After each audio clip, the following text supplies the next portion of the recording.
दोस्तों, इस वीडियो में आप जानेंगे मेमोरेंडम ऑफ एसोसिएशन आखिर होता क्या है, कंपनी खोलने में एमओए की क्या भूमिका होती है, या मेमोरेंडम ऑफ एसोसिएशन किसी भी कंपनी के लिए कितना महत्वपूर्ण होता है। पिछली वीडियो में आपने कंपनी के बारे में जाना था, कंपनी 2000 अधिनियम 2013 के बारे में जाना था। इस वीडियो में मैं आपको मेमोरेंडम ऑफ एसोसिएशन के बारे में बताता हूँ। तो दोस्तों शुरू करते हैं। मैं नवीन कुमार, मेरे YouTube चैनल में आपका स्वागत है। तो सबसे पहले मैं बता दूं, कंपनी के 3 डॉक्यूमेंट्स होते हैं, जिसमें पहला होता है मेमोरेंडम ऑफ एसोसिएशन, दूसरा होता है आर्टिकल ऑफ एसोसिएशन, तीसरा होता है प्रस्पेक्टस। मेमोरेंडम ऑफ एसोसिएशन को एमओए भी बोलते हैं, आर्टिकल ऑफ एसोसिएशन को एओए बोलते हैं, और प्रस्पेक्टस तो प्रस्पेक्टस होता ही है। इनका नाम याद रखने आपको, आप सिंपल से मैप, एक वर्ड है एमएपी, मैप यानी कि नक्शा, यानी कि तीनों वर्ड के पहले वर्ड ले लिए। जैसे एम से मेमोरेंडम ऑफ एसोसिएशन, ए से आर्टिकल ऑफ एसोसिएशन और पी से प्रस्पेक्टस। तो ये तो नाम रखने की बात हो गई। अब मेमोरेंडम ऑफ एसोसिएशन में इसका मतलब समझने के लिए इसे तीनों शब्दों के अलग अलग मतलब समझते हैं। जैसे मेमोरेंडम का हिंदी मीनिंग क्या होता है? स्मरण लेख, ज्ञापन, स्मृति पत्र या अनुबोधक। ऐसे ही एसोसिएशन का हिंदी मीनिंग क्या होता है? संघ, संस्था, संगति, साहचर्य, संघ, मंडली, संधि, संपर्क, समा। और इन दोनों को मिलाकर इसका क्या, मेमोरेंडम ऑफ एसोसिएशन को मिलाकर क्या बनेगा? यानी कि संस्था के बहर नियम, संस्थापन प्रलेख, संस्था के भारी नियम, संस्था का स्मृति पत्र। यानी कि कुल मिलाकर ये कह सकते हैं आप कि जो कंपनी बाहर के लोगों से डील करने के लिए रूल बनाती है उसे मेमोरेंडम ऑफ एसोसिएशन कहते हैं। देखिए, मेरे अनुसार मेमोरेंडम ऑफ एसोसिएशन की परिभाषा बिल्कुल आसान शब्दों में समझाऊं तो किसी भी संस्था के बाहर के दायरे के लिए जो नियम तय किए जाते हैं उन्हें मेमोरेंडम ऑफ एसोसिएशन कहते हैं। यानी इसमें संस्थान के बाहर के विषयों के लिए नियम बनाए जाते हैं। आप मेमोरेंडम ऑफ एसोसिएशन को कंपनी का संविधान भी कह सकते हैं। जैसे हमारा देश संविधान के अनुसार चलता है, सारे कानून संविधान को ध्यान में रखकर बनाए जाते हैं। इसमें बाहर कुछ भी नहीं होता, इसके बाहर कुछ नहीं कर सकते। ठीक वैसे ही किसी भी कंपनी में एमओए संविधान की भूमिका निभाता है। जो भी रूल रेगुलेशन बनेंगे आर्टिकल ऑफ एसोसिएशन में भी या प्रस्पेक्टस में भी, वो एमओए को ध्यान में रख के बनेंगे। तो इस प्रकार आप समझ गए कि एमओए कितना महत्वपूर्ण डॉक्यूमेंट है, यानी कि ये उसका बेस है। तो what is memorandum of association? यानी कि मेमोरेंडम ऑफ एसोसिएशन क्या होता है? फिर किसी भी कंपनी का मुख्य दस्तावेज होता है। इसको एक प्रकार से कंपनी का चार्टर कहा जा सकता है। चार्टर पहले जैसे अंग्रेजों के टाइम में होता था ना, कंपनी वहां से एक रूल नियम के लिए भेजती थी, तो चार्टर वहां से, अगर आपने पढ़ा होगा तो ऐसे चार्टर होता है। यानी कि चार्टर का अर्थ होता है कोई भी रूल, कोई भी चीज, कोई भी तथ्य जो कंपनी के लिए बहुत ज्यादा महत्वपूर्ण होते हैं उसे कंपनी का चार्टर कह सकते हैं। ठीक है।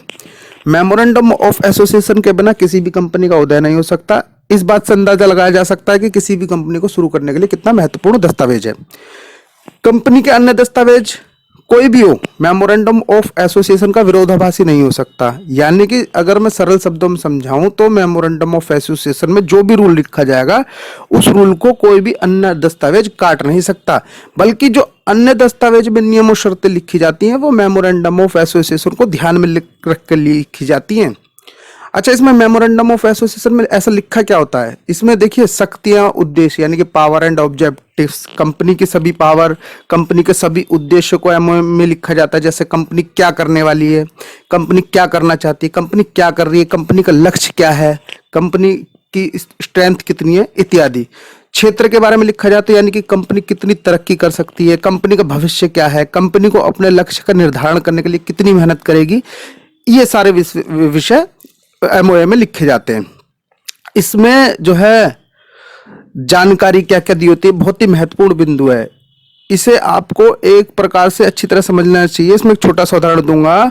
इस बिंदु का अर्थ है किसी भी भारी व्यक्ति को मेमोरेंडम ऑफ एसोसिएशन का ज्ञान है। चलिए थोड़ा सा और आसान बता देता हूँ। कंपनी ऐसा मानकर चलती है कि जो भी भारी व्यक्ति, कंपनी का सप्लायर इत्यादि होता है, कंपनी के साथ में कोई भी डील कर रहा है तो उसे कंपनी का एमओए ठीक से पढ़ लिया है। यह ठीक उसी प्रकार जिस प्रकार भारत के कानून में लिखा है कि न्यायालय हमेशा यह मानकर चलता है कि देश में रहने वाले सभी व्यक्तियों को कानून का ज्ञान है। अतः कोई भी व्यक्ति किसी भी कानून का उल्लंघन करने पर कोर्ट में यह नहीं कर सकता कि उसे इस कानून का ज्ञान नहीं था। मतलब कि आप किसी का सर फोड़ दो और कोर्ट में जाके कहो जी मुझे तो पता ही नहीं था कि किसी का सर फोड़ना गुनाह होता है। ठीक है, सही, ऐसा तो बहुत ब्लंडर हो जाएगा ना। अच्छा, इसमें क्या होता है, आप किसी भी कंपनी के साथ डील करें तो उसका मेमोरेंडम ऑफ एसोसिएशन ठीक प्रकार से पढ़ लो, वरना एमओए से बाहर जाकर यदि कोई कंपनी का एम्प्लॉई या कुछ कंपनी का कोई भी वर्कर काम कर रहा है तो उसको तो नुकसान होगा ही होगा, आपको भी नुकसान लग जाएगा। ठीक है, इसमें संशोधन नहीं हो सकता कि अल्ट्रेशन अमेंडमेंट, हाँ बिल्कुल हो सकता है। मेमोरेंडम ऑफ एसोसिएशन में यदि कोई काट छाट करनी है तो उसका अल्ट्रेशन कहा जाता है। किसी भी नियम या कानून में बदलाव किया जा सकता है। किसी भी नियम या कानून में बदलाव करने के लिए नियमों का पालन करना पड़ता है। यह नियम कानून अधिनियम 2013 में लिखे गए हैं, उनके अनुसार कंपनी में एमओए में आप उस प्रकार बदलाव कर सकते हैं, जैसे कि आपको आरओसी कॉन्फर्म करना पड़ेगा, कंपनी के सारे सदस्यों की मंजूरी लेनी पड़ेगी, इस तरह के थोड़े से रूल होते हैं। तो उम्मीद करता हूं मेमोरेंडम ऑफ एसोसिएशन के बारे में अब तक आप काफी सारी चीजें जान चुके होंगे। तो कुछ बेसिक से सवाल देख लेते हैं। क्या बिना मेमोरेंडम ऑफ एसोसिएशन के कोई कंपनी बन सकती है? नहीं बन सकती, बेस है उसका। मेमोरेंडम ऑफ एसोसिएशन में क्या लिखा जाता है? कंपनी के किस मेंबर को कितनी पावर दी गई है, कंपनी कितना कार्य कर सकती है, कंपनी क्या कार्य कर सकती है, कंपनी का लक्ष्य क्या है। अच्छा, एक चीज और बता दूं मैं आपको कि जब भी पब्लिक लिमिटेड कंपनी होती है, जब वो अपना आईपीओ लेके आती है तो मेमोरेंडम ऑफ एसोसिएशन के अंदर उसको दिया होता है कि इसका लक्ष्य क्या है, उसी को ध्यान में रख के प्रस्पेक्टस में आगे बताऊंगा। यानी कि आपने कॉलेज वगैरह में आपने देखा होगा कि कंपनी किसी भी कॉलेज का प्रस्पेक्टस होता है, उसमें ये बिल्डिंग है, ये इसकी फैकल्टी है, ये सुविधाएं हैं। एक तरह से एडवर्टाइजमेंट कह सकते हैं आप। बेसिकली उसका यूज जो होता है ना कि आईपीओ में कोई पैसा लगाए, शेयर खरीदे, उसके इन्वेस्ट करे, तो उसके लिए जो है प्रस्पेक्टस सबसे मेन इंपॉर्टेंट डॉक्यूमेंट होता है। और वो केवल पब्लिक लिमिटेड कंपनी के लिए ही है, क्योंकि जो प्राइवेट लिमिटेड है या 1% कंपनी है या और अदर जो सेक्टर की कंपनियां, इनमें तो आप आम जनता के बीच में जाके अनाउंस नहीं कर सकते ना कि आप आइए और हमारे शेयर ले लीजिए।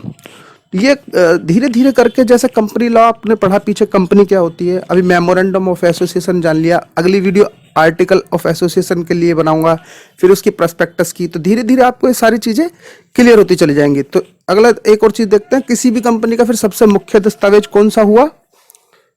मेमोरेंडम ऑफ एसोसिएशन हुआ ना किसी भी कंपनी का सबसे मुख्य दस्तावेज। इसमें कंपनी के बारे में लिखा होता है सारी चीजें। तो कानूनी रूप से कोई भी मेमोरेंडम ऑफ एसोसिएशन के बाहर, दायरे से बाहर जाकर ये कोई कंपनी कार्य कर सकती है?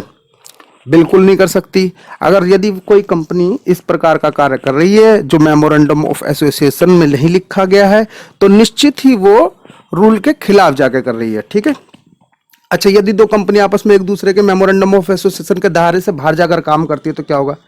कानून बनता है तो टूट भी तो जाता है ना, तोड़ते भी तो है ना लोग, सजा भी होती है पर तोड़ते तो है ना।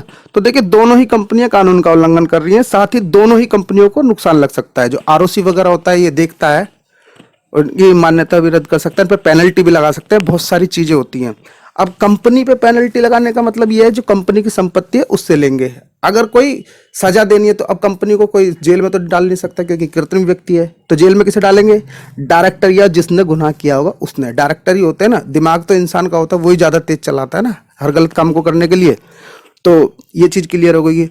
तो फिर क्या किसी दस्तावेज में मेमोरेंडम ऑफ एसोसिएशन के विरोधाभासी कोई कानून बन सकता है? जैसे कि मान लीजिए मेमोरेंडम ऑफ एसोसिएशन में लिखा है कि कंपनी की स्टैंड 10 लाख रुपए है और इससे जो है बाहर का ये काम नहीं कर सकती, और कोई ऑर्डर पकड़ ले 20 लाख रुपए का, तो ये तो एक तरीके से विरोधाभास हो गया ना। तो प्रोस्पेक्टस में इस तरह का नहीं लिख सकते। मैं एक एग्जाम्पल के लिए बताया मैंने, तो थोड़ा सा आप ध्यान रखें।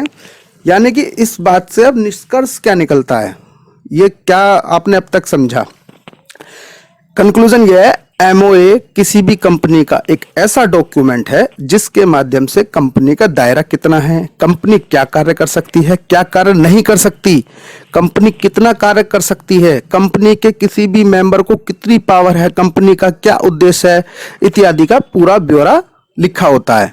यानी कि बाहर कंपनी लोगों के साथ या किसी अदर कंपनीज के साथ किस प्रकार डील करेगी।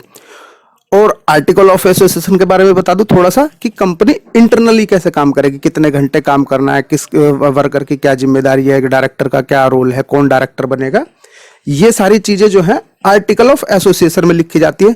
तो मैंने आपको बताया था मैप के थ्रू आप map word MAP memorandum of association, article of association और P फॉर प्रोस्पेक्टस, ये तीनों मैंने आपको याद करने के सिंपल से तरीके बता दिए। तो दोस्तों अगर ये वीडियो आपको पसंद आई हो तो आप जो है चैनल को सब्सक्राइब भी कर सकते हैं।